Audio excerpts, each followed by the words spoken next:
اللہ تعالیٰ نے اور اللہ کے رسول نے اہل علم کے درجے کو بلند رکھا ہے ان لوگوں کے مقابلے میں جو علم نہیں رکھتے ہیں، جو معلومات نہیں رکھتے ہیں۔ آپ جانتے ہیں کہ انسان کو اگر نماز پڑھنے کا طریقہ ہی نہیں آئے تو لازمی چیز ہے کہ وہ نماز کی اہمیت کو نہیں سمجھ سکے گا۔ اگر کسی کے سامنے قرآن کی آیت ہی نہیں رہے کہ رمضان کی گئی، اس کے بعد عمل کی بات کی گئی،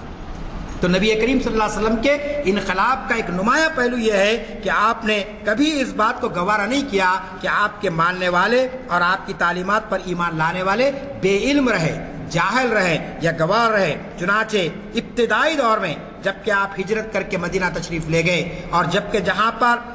آپ کے مہاجرین پر مختلف قسم کے مسائل آ رہے تھے اور کفار مکہ کی سازشیں چل رہی تھی، ایسے وقت نبی کریم صلی اللہ علیہ وسلم نے صفا کے چبوتروں کی تعمیر کا حکم فرمایا۔ آپ جانتے ہیں کہ جو لوگ حج کو گئے ہیں، جو لوگ مسجد نبوی کی زیارت کیے ہیں، وہ چبوترا آج بھی موجود ہے۔ صفا کا وہ چبوترا جہاں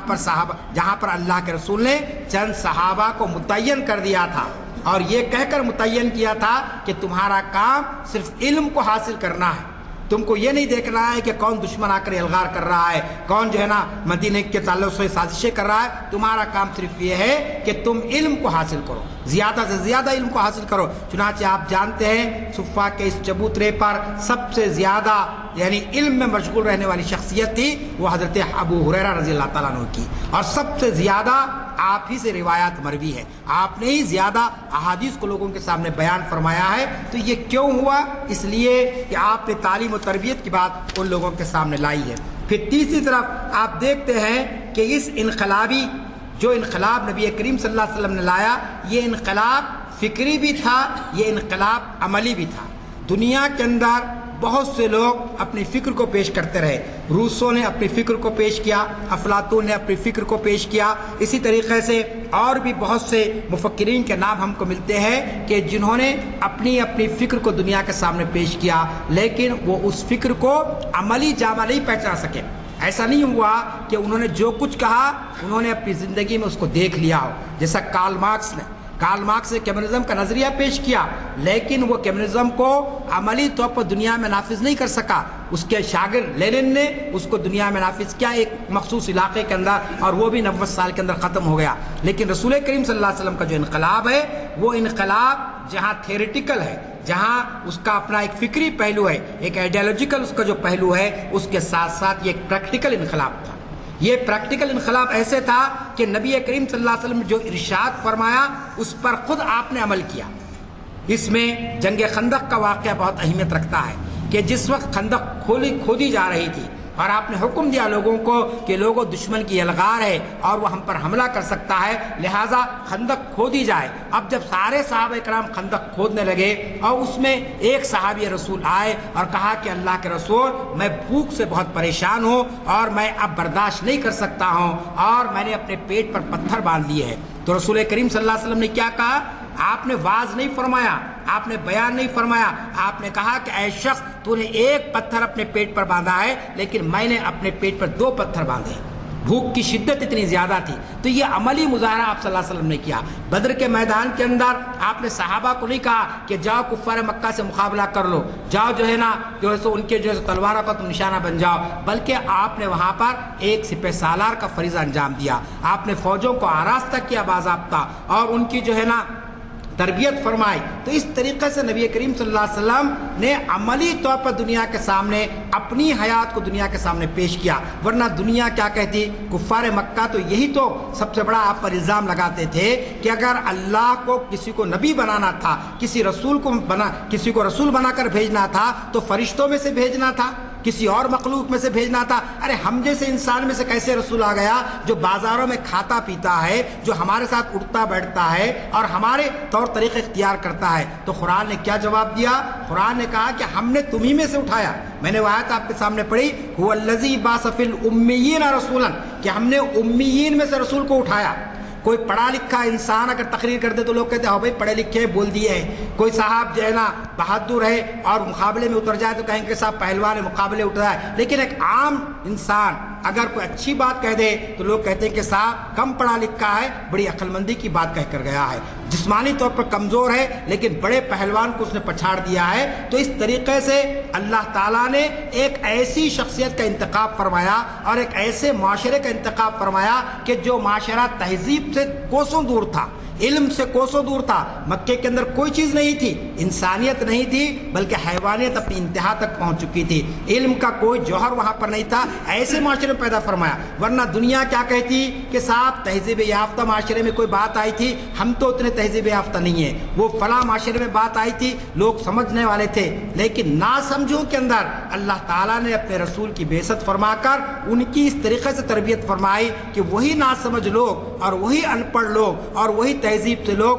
دنیا کی امامت اور قیادت کے منصب پر فائز ہوئے۔ تو یہ دراصل اس انقلاب کا سب سے نمایاں پہلو تھا کہ اگر ہم نبی کریم صلی اللہ علیہ وسلم کے ہمگیر انقلاب پر نظر ڈالتے ہیں تو سب سے پہلی بات جو ہمارے سامنے آتی ہے کہ آپ نے صرف تھیوری کو بیان نہیں کیا، صرف نظریات کو دنیا کے سامنے نہیں پیش کیا، صرف فلسفے کو آپ نے بیان نہیں کیا، بلکہ اس انقلابی فکر کو عملی جامہ پہنانے کے لیے آپ نے دن اور رات ایک کر دیے۔ اور اسی کا نتیجہ ہے کہ یہ انقلاب جو مکے میں اس کی مختلف جھلکیاں 13 سالہ زندگی میں ہم کو نظر آتی ہے۔ آپ جانتے ہیں کہ نبی کریم صلی اللہ علیہ وسلم کی جو مکی زندگی وہ 13 سال کی ہے، اور ان 13 سالوں کے اندر آپ دیکھیں گے سیرت نگاروں نے بڑی تفصیل سے ان واقعات کو بیان کیا کہ کیسے کیسے وہاں پر انقلاب کی جھلکیاں ہم کو نظر آتی ہے، چاہے وہ صحابہ کرام کی تعلیم کا معاملہ ہو، چاہے وہ مکے کے اندر سے برائیوں کو ختم کرنے کا معاملہ ہو، چاہے وہ قبائل کے درمیان میں جو اختلافات ہوتے تھے، جو لڑائی جھگڑے ہوتے تھے، اس کو ختم کرنے کا معاملہ ہو، یا پھر دشمنوں کے ساتھ آپ کا جو سلوک ہو۔ آپ نے 13 سال تک ہر تکلیف کو آپ نے برداشت کیا، لیکن آپ نے تلوار نہیں اٹھائی، آپ نے جو ہے نا ان لوگوں کے خلاف میں اعلان جنگ نہیں کیا جو آپ کی دعوت کو ختم کرنا چاہتے تھے۔ تو یہ پہلو کو دنیا کے سامنے آج لانے کی ضرورت ہے کہ یہ نبی کریم صلی اللہ علیہ وسلم کا سب سے بڑا امتیاز یہ تھا کہ آپ نے اپنی ذات کے لیے کبھی جو ہے نا پورے معاشرے کے اندر قتل و خون کا بازار گرم نہیں کر دیا، آپ نے جو ہے نا کسی سے انتقام بھی نہیں لیا۔ پھر اسی طریقے سے آپ دیکھتے ہیں کہ نبی کریم صلی اللہ علیہ وسلم کے انقلاب کا ایک دوسرا جو پوائنٹ ہمارے سامنے آتا ہے کہ ایک ایسا نظام آپ نے قائم فرمایا اپنے ماننے والوں کے درمیان میں، جس کو آپ سیرت نگاروں نے ایک اصطلاح استعمال کی، اس کو کہتے ہیں مواقعات کا نظام۔ یہ مواقعات کیا تھی جس کی آج بہت زیادہ ضرورت ہے مسلمانوں کو، کہ مواقعات کے معنی بھائی چارے کا ماحول، کہ وہ لوگ جو مکے سے ہجرت کر کے آئے تھے مدینے کو وہ مہاجر کہلائے، اور جو مدینے میں تھے وہ انصاری کہلائے۔ انصار کہتے ہیں مدد کرنے والے کو، ساتھی کو، دوست کو انصار کہتے ہیں۔ تو یہاں پر آپ دیکھتے ہیں کہ یہ جو مہاجرین آئے تھے یہ اپنے جسم کے کپڑوں سے آئے تھے، ساری مال و متاع کو چھوڑ کر آئے تھے، اور ان کے پاس کوئی چیز نہیں تھا کہ جس سے وہ روزگار کما سکے، وہ اپنی زندگی کی گزر بسر کر سکے۔ ایسے وقت نبی کریم صلی اللہ علیہ وسلم نے ایک انصاری کو اور ایک مہاجر کو بھائی بنا دیا، اور ان دونوں کے درمیان میں ایسا رشتہ قائم کر دیا کہ مورخین کہتے ہیں کہ خونی رشتے کی بھی اب کوئی اہمیت وہاں پر باقی نہیں رہی، اتنا مضبوط اور مستحکم رشتہ آپ نے قائم فرمایا۔ اور اس مواقعات کا نظام کا اثر کیا ہوا؟ اس مواقعات کے نظام کا اثر یہ ہوا کہ انصار کے پاس جو کچھ بھی دولت تھی، جو کچھ بھی سرمایہ تھا، انہوں نے اپنے مہاجر بھائی کو اس میں سے دے دیا، کہا کہ تم آج سے میرے بھائی ہے، رسول کریم صلی اللہ علیہ وسلم نے مجھے تمہارا بھائی بنایا ہے، لہٰذا یہ میری دولت ہے، یہ میرا سرمایہ ہے، میں یہ تمہارے حوالے کرتا ہوں۔ اور ادھر مہاجر کا معاملہ کیا تھا؟ مہاجر صحابہ نے یہ نہیں کہا کہ چلو اللہ کے رسول نے ہم کو انعام عطا کر دیا ہے، ہم مکے سے بڑی مصیبت اٹھا کر یہاں پر آ گئے ہیں، اب تو یہ ہمارا حق بن گیا ہے، ہم اطمینان سے زندگی بسر کریں گے۔ انہوں نے کہا کہ نہیں، آپ ہمارے بھائی ہیں، رسول نے آپ کو ہمارا بھائی بنایا، لیکن ہم محنت کریں گے، ہم مزدوری کریں گے، ہم اپنے اسباب زندگی کو خود اپنا جمع کریں گے۔ نتیجہ کیا ہوا؟ ایک بہت بڑا انقلاب کیا آیا معاشی میدان کے اندر کہ یہود کی جڑ کٹ گئی۔ یہودی آپ جانتے ہیں کہ مدینے کی پوری معیشت پر قابض تھے، اور پورا سودی ان کا لین دین تھا، اور سارے مدینے کے لوگ ان سے پیسے لیتے تھے ادھار اپنی تجارت کرنے کے لیے، اور وہ سیدھی لین دین نسل در نسل چلتا تھا۔ جب مہاجرین نے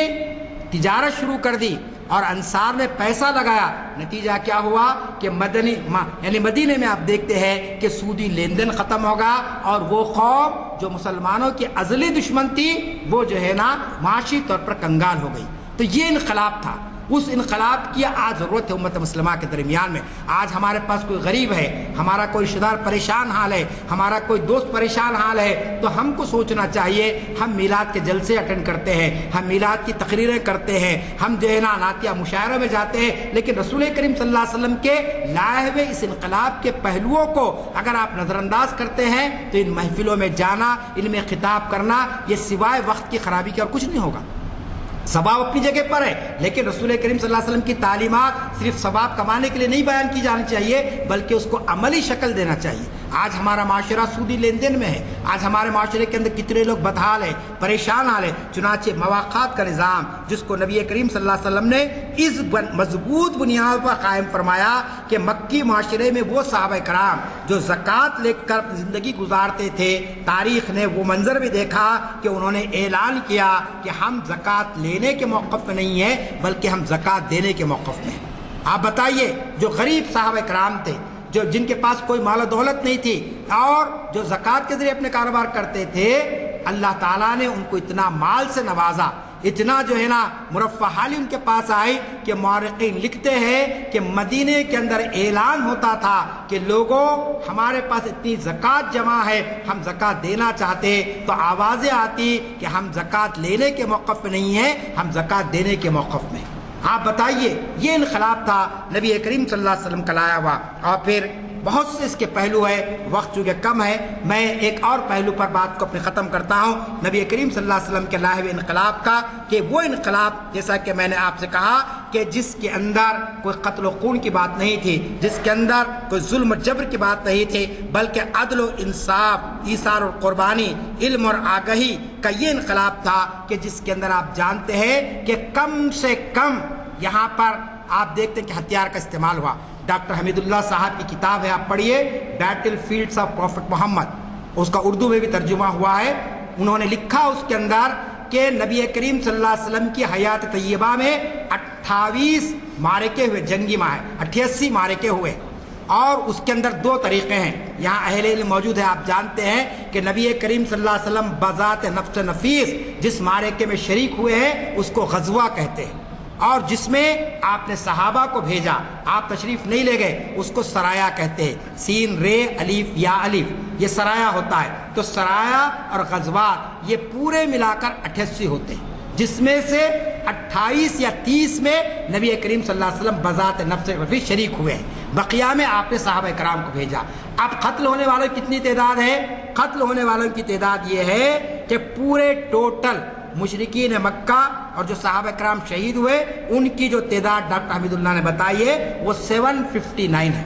اب آپ بتائیے، 23 سال کا انقلاب، پہلا معرکہ ہوا بدر کا معرکہ، اور آخری جو فتح ہوئی فتح مکہ، اور 2 ہجری سے معرکے شروع ہوئے اور ختم ہوئے معرکہ آخری 8 ہجری۔ فتح مکہ 8 ہجری میں ہوا اور بدر کا معرکہ 2 ہجری میں۔ تو 2 ہجری سے 8 ہجری تک جو بڑے بڑے معرکے ہوئے وہ جنگ بدر ہے، جنگ احد ہے، خندق ہے، تبوک ہے، پھر اس کے بعد آپ جانتے ہیں فتح مکہ ہے۔ فتح مکہ تو معرکہ ایسا تھا کہ جس میں ایک قطرے خون بھی نہیں بہا، 10,000 صحابہ کرام موجود تھے، کفار مکہ کی پوری جماعتیں موجود تھی، دشمنان اسلام موجود تھے، لیکن ایک قطرے خون نہیں بہا، کیونکہ نبی کریم صلی اللہ علیہ وسلم نے فرمایا کہ آج کسی سے کوئی سوال نہیں کیا جائے گا، ہر شخص آج آزاد ہے، میں کسی سے کوئی بدلہ لینا نہیں چاہتا ہوں، میں کسی سے کوئی انتقام نہیں لینا چاہتا ہوں۔ اور معرکہ بدر کے اندر آپ دیکھتے ہیں 313 صحابہ تھے، 1000 کا لشکر جرار تھا۔ پھر اس کے بعد جو معرکے ہوئے، تو یہ پورے معرکوں کے اندر جو جملہ مقتولین کی تعداد ہے وہ 759 ہے، اور اس میں 259 جو ہے وہ صحابہ کرام ہیں، بقیہ پورے کفار مکہ اور مشرکین مکہ ہے۔ آپ بتائیے، دنیا میں کوئی ایسا انقلاب کی مثال دے سکتے ہیں آپ کہ پورا جزیرۃ العرب اسلام کے زیر نگی آ گیا ہے، اور اتنے بڑے علاقے پر اسلام کی معاشرہ اور اسلامی مملکت قائم ہوئی، لیکن معمولی طور پر 1000 انسانوں کا قتل 23 سال میں اتنے معرکوں میں ہونا، اس پر کوئی یقین نہیں کرتا ہے۔ آج ٹرین کا حادثہ ہو جاتا، آج فساد ہو جاتا، ہزاروں لوگ چلے جاتے۔ انتقال ہو جاتا ہے، مر جاتے ہیں، اور اگر کوئی طوفان آ جائے یا پھر اور کوئی آندھی آ جائے تو اس میں تو ہزاروں لوگوں چلے جاتے ہیں، لیکن یہاں نبی کریم صلی اللہ علیہ وسلم کا انقلاب تھا، تو اس انقلاب کا ہمارے لیے جو پیغام ملتا وہ پیغام یہ ہے کہ اس عالمگیر انقلاب کو جو ہم نے ماضی کی نظر کر دیا ہے، اس کو پھر سے دنیا کے سامنے روشناس کرانے کی ضرورت ہے، دنیا کو بتانے کی ضرورت ہے کہ نبی کریم صلی اللہ علیہ وسلم کا لایا ہوا انقلاب سارے انسانوں کے لیے ہے، یہ رحمت کا انقلاب ہے، یہ امن کا انقلاب ہے، یہ سکون کا انقلاب ہے، اور آج کی دنیا جو تڑپ رہی ہے مادیت کے طوفان میں بہہ کر، اس کے باوجود اضطراب اور بے چینی کی جو کیفیت ہے اس سے نکلنے کے لیے اسے اس انقلاب ہی کی طرف آنا چاہیے۔ اسی لیے قرآن مجید نے کہا وما ارسلناک الا رحمت للعالمین، یاد رکھ لیجئے کہ نبی کریم صلی اللہ علیہ وسلم ساری انسانیت کے رحمت للعالمین بنا کر بھیجے گئے ہیں، آپ کسی گروہ کے لیے، کسی خطے کے لیے، کسی قوم کے لیے زحمت نہیں بنا کر بھیجے گئے ہیں۔ اس پیغام کو عام کریں گے تو پھر دنیا اس انقلاب کا نظارہ کر سکتی ہے، دنیا میں امن قائم ہو سکتا ہے، آشتی قائم ہو سکتی ہے، اور ہم کو کوشش کرنی چاہیے اس بات کی بحیثیت امت مسلمہ کے ایک فرد کے، ایک عاشق رسول کے۔ اقبال کے اسی شعر پر میں اپنی گفتگو ختم کرتا ہوں کہ قوت عشق سے ہر پست کو بالا کر دے، دہر میں اسم محمد سے اجالا کر دے، رب اغفر ورحم وانت خیر الراحمین، وآخر دعوانا ان الحمد للہ رب العالمین۔ السلام علیکم حضرات، اب اس عالمانہ خطبے پہ کیا کمنٹ کی ضرورت ہے، اتنی سہل زبان میں اور اتنے اچھے پیرائے سے انہوں نے سمجھایا آج کے مخرج صاحب نے، جن کے بارے میں نے پہلے ہی بہت کچھ تعارفاً آپ سے عرض کیا ہے، اور آپ کو اندازہ ہوا ہوگا کہ کس طریقے سے وہ عنوان پر تیاری کر کے آتے ہیں اور سناتے ہیں۔ یہ ڈاکٹر اقبال احمد انجینئر کا خطاب ہے کلی پرسوں، اور وہ دے رہے ہیں، عنوان دیا ہے انہوں نے ایک سجدہ جسے تو گراں سمجھتا ہے، مصرع ثانی ہے اس کا، ہزار سجدوں سے آدمی کو دیتا ہے نجات۔ تو خیر کلی پرسوں بھی آپ اسی جگہ اثر میں تشریف لائیے، اثر کے بعد ان کا خطاب ہوگا، اور ڈاکٹر اقبال احمد انجینئر بھی بڑی تیاری سے آتے ہیں، اور وہ بھی جو ہے بیرونی ممالک بھی کا دورہ کرتے ہیں، اور انہیں وہاں پر بھی یاد کیا جاتا ہے، انہیں مدعو کیا جاتا ہے۔ اور میں خاص طور پہ شہزاد سے جو آج ہمارے یہاں تشریف لائے ہیں پہلی دفعہ، ان سے گزارش کروں گا کہ وہ پرسوں بھی آئیں، اور ہمیشہ آتے رہیں، لیکن پرسوں کا خطاب بہت خاص عنوان کا ہے، اس میں ضرور شرکت فرمائیں۔ اور اسی طریقے سے چہارشنبے کے دن علامہ اقبال کا ذہنی سفر، آپ کے جانے پہچانے مقرر جن کے یہاں پر شاید 300 سے زیادہ خطاب ہوئے ہیں، 1000 سے زائد ہو چکے اب تک، جناب محمد ضیاء الدین نیّر ہیں، جو چہارشنبے کے دن مخاطب کر رہے ہیں بعد اثر کے اسی مقام پر۔ میرے خیال میں نہ صرف آپ آئیں گے بلکہ آج آپ نے جو استفادہ کیا ہے اس سے پوری طریقے سے آپ قائل ہو گئے ہوں گے کہ ہمارے ہاں بات یہ ہے اس محفل کو عبادت کا درجہ حاصل ہے۔ اب اندازہ لگائیے کچھ عبادت کے لیے اگر وقت نکال رہے ہیں تو یہ جو ہے سماج ملت سب کے لیے فائدہ ہے، خصوصاً میں پہلے جیسے کہا کچھ نوجوانوں کو بھی راغب کریے، ان کو سیکھنے دیجیے کہ یہ محفلیں کیسی ہوتی ہیں۔ اب میں کیا کہوں آپ سے، شاید 20-25 سال سے کم عمر کے تو کوئی نہیں ہے، تو ہم اگر وہ بچے یہ میعاد سے سمجھ نہ سکے تو کم از کم ان کو یہ تو اندازہ ہوگا کہ علمی محافل کیسے ہوتے ہیں، علماء کس طریقے سے بولتے ہیں۔ آپ نے نصرت کے اوپر کہا تو عربی زبان میں ایک خوبی یہ ہے کہ ایک ہی لفظ کے خلاف، جیسے علم، علماء، عالم، عمل، یہ سب علم، تو نصرت کا بھی وہی حال ہے، نصرت کا ذکر آپ نے کیا، نصیر، ناصر، نصرت، اور اسی طریقے کے آپ دیکھیں گے اسی لفظ کے گرد گھومتے ہیں سب۔ انصار، وہ انصاری کا جو ذکر کرتے ہوئے بتایا آپ، تو سب جو ہے وہ نصرت سے ہے،